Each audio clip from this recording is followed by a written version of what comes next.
Please welcome Jamie Kennedy.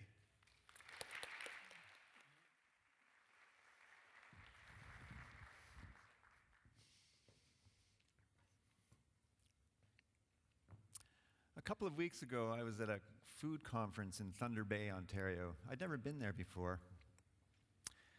And I was intrigued that they were very interested in developing a new connection with the rural people around the city, with the people in the city. Over the course of the day, I heard a gentleman talk about the recent Trans-Canada Highway bridge disaster or failure. And in another part of the day, I heard a man talking about back in the old days when he lived in Thunder Bay, everybody had a garden because they really didn't have any means of getting food to Thunder Bay other than by producing it themselves. So I was reminded of a statistic that I'd heard which says something like this, that if the international supply of food coming into our North American cities were cut off for whatever reason, that the inhabitants of our cities would starve in 6 days. Now this made me very sad, because what I see around most North American cities is beautiful rural farmland, and that we have severed the tie to the rural people closest to us is wrong. Good morning, folks. My name is Jamie Kennedy, and I have been cooking in and around Toronto for the last 42 years. I was born in Toronto. I lived in Don Mills. My house was probably in the middle of a cornfield at one time, but it was Canada's first planned subdivision.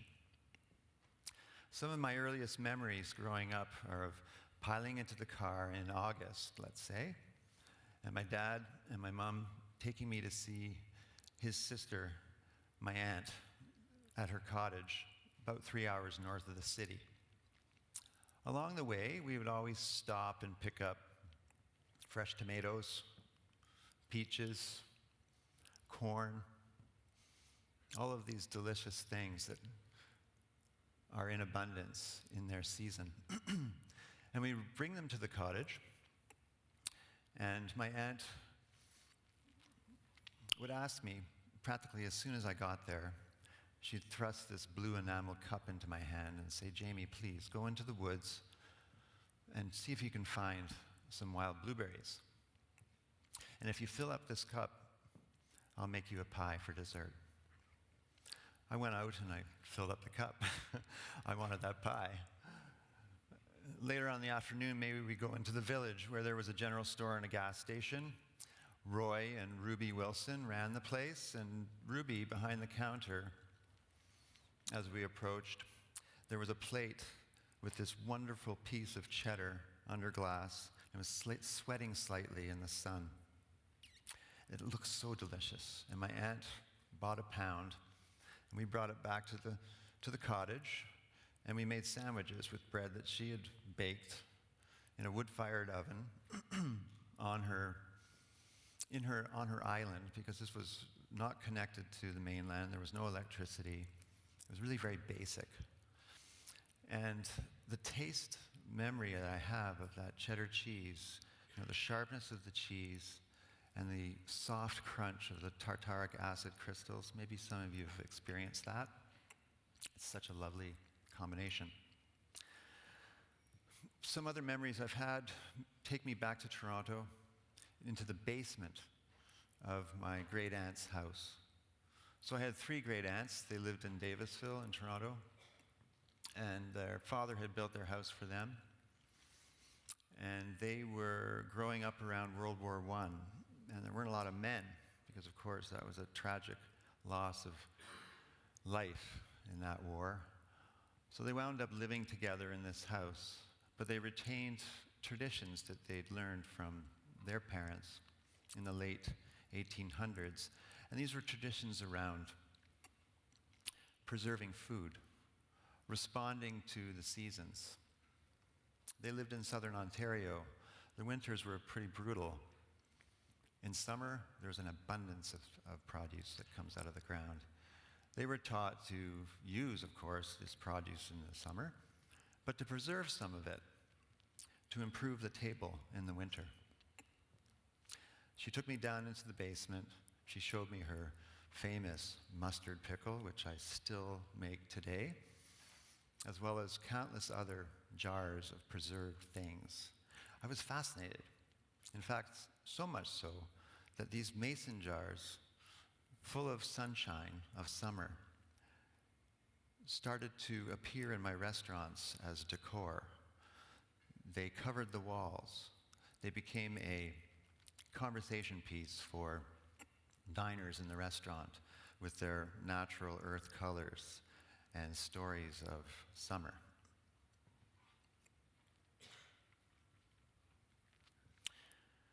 At age 17, I became an apprentice cook.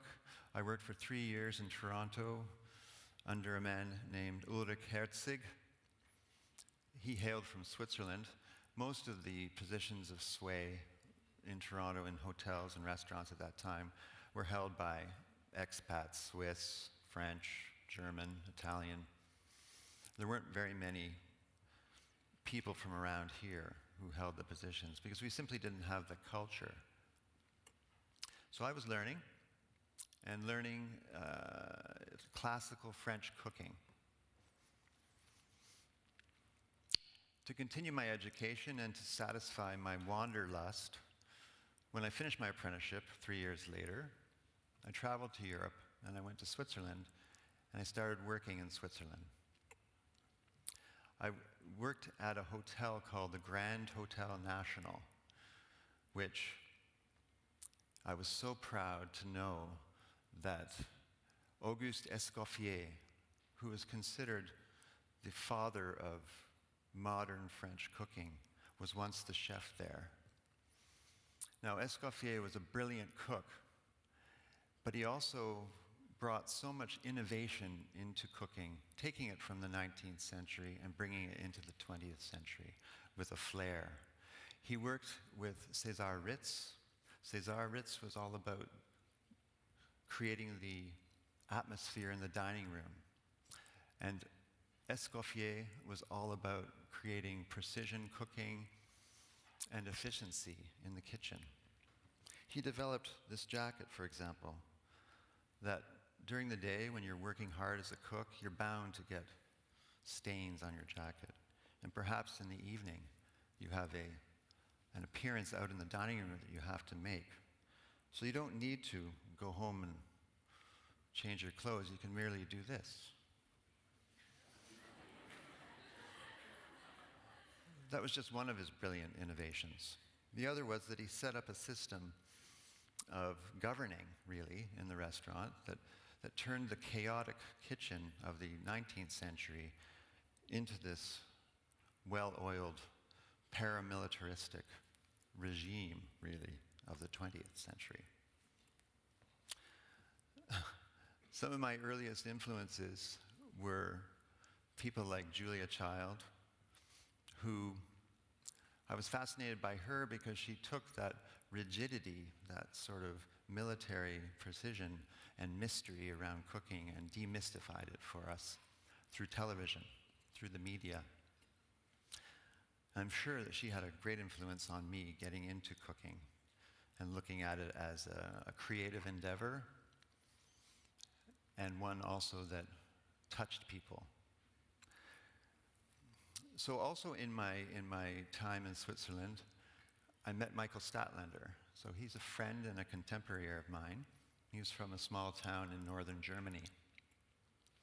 And he was very well aware of the relationship and the community-driven relationships in small agrarian communities. He knew all about that, but he felt kind of stifled by Germany. It was such an established place, and he was a young artist and was really busting loose and wanting to come away from Germany. When he learned that I was from Canada, he was attracted to me, and we became fast friends. I also received a job offer from a man in Toronto who was determined to create this gastronomy in Toronto, to bring this ideology of French cooking back to Toronto and to share it with people here. So he hired me, and I said, well, under one condition, let me bring my friend Michael. So Michael and I came back to Canada, and we opened a restaurant called Scaramouche, and that was in 1980. We were still buying food from France, though, foie gras, all of these sort of tenets of French gastronomy. But one day a man came to the back door with armfuls of wild leeks and fiddleheads. And I'd never used these ingredients before, but I knew that they were from just outside of Toronto, and I was very excited to bring them into the menu. This first discovery of local produce, and coupled with my childhood memories, set me on a path towards developing a local food culture.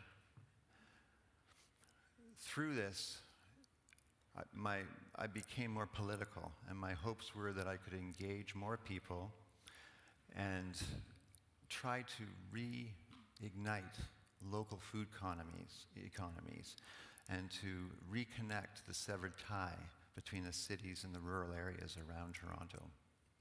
To this end, Michael and I put together an organization called Knives and Forks in 1989.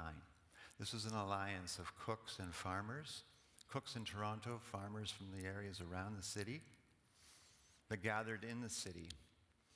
The Mervish family was very generous, and they were so behind the idea of this that they granted us space in what was to become the Princess of Wales Theatre to set up our first market.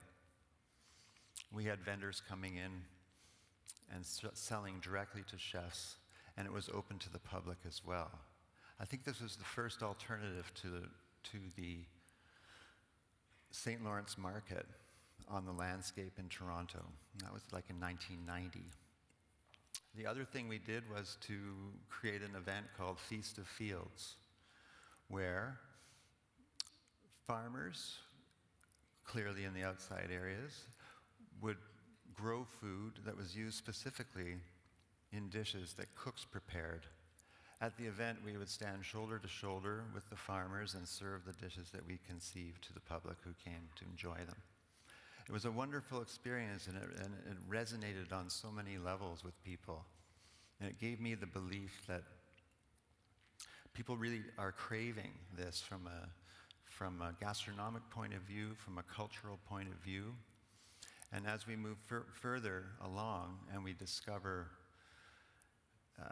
the need for developing local food economies, but for other reasons, larger reasons like the environment and lessening carbon footprint, the idea of furthering the cause of local food culture becomes more important. And it's in this regard that I invite you all to think about that a little bit more in your decision making about food, and to engage yourself. And in the parlance of slow food, the famous Carlo Petrini, we are all co-producers. Us on the side of preparing food, and farmers on the side of growing food, and you on the side of consuming food. Let's start to look a little more carefully and make better decisions about how we eat and where the food comes from that we eat. How nutritious is it? But for me, of course, it's about how delicious is it. But the natural connection is that I've found is that the closer it is to home and the more engaged you become in the community of people that produce food, the more delicious it is. It's a wonderful, delicious revolution, and I invite you all to come along. So how do you get involved? How do you become a co-producer? Well, some of you probably already are. Just the act of going to a restaurant that serves local food and local wine is being a co-producer. Some other ways, as I mentioned, farmers markets have proliferated in the city of Toronto in the last 20 years. Today you can find a farmer's market on any day of the week, some even in the winter. Support these farmers markets. Get to know your farmer. Understand about the growing conditions in Ontario. Buy the food. Take it back home. Spend more time cooking. I'm not sure, but I think perhaps that many of us don't spend enough time in the kitchen cooking. The process of cooking is a beautiful thing. Many people have considered it, especially in the 20th century, as being an inconvenience in North America. But this is a celebration. Bringing food to the table and sharing food around the table is a cultural act. It allows us as humans to switch into our next level of consciousness, which is about sharing ideas and using our brains. When we don't have to worry about hunting and gathering that takes up the entire day, we have time to, with full bellies, to reflect and to talk and to exchange ideas. This is what we need to do more of. And I invite you all to take part in that. By doing that, you're going to be contributing to developing and evolving a local food culture and identity for Southern Ontario. And certainly my stories and my invitation to you is specific to Southern Ontario, but this is a practice that's happening all over North America. There's been this tremendous consciousness in the last 20 years that I've witnessed as being an active participant that I'm so proud of. It has validated my work to the point that, I'm still in the middle of it, but it's been such a wonderful and delicious journey, and I see how it's gaining momentum. And I know that the more work we do in this regard and the more support that we have, the stronger our communities are going to become.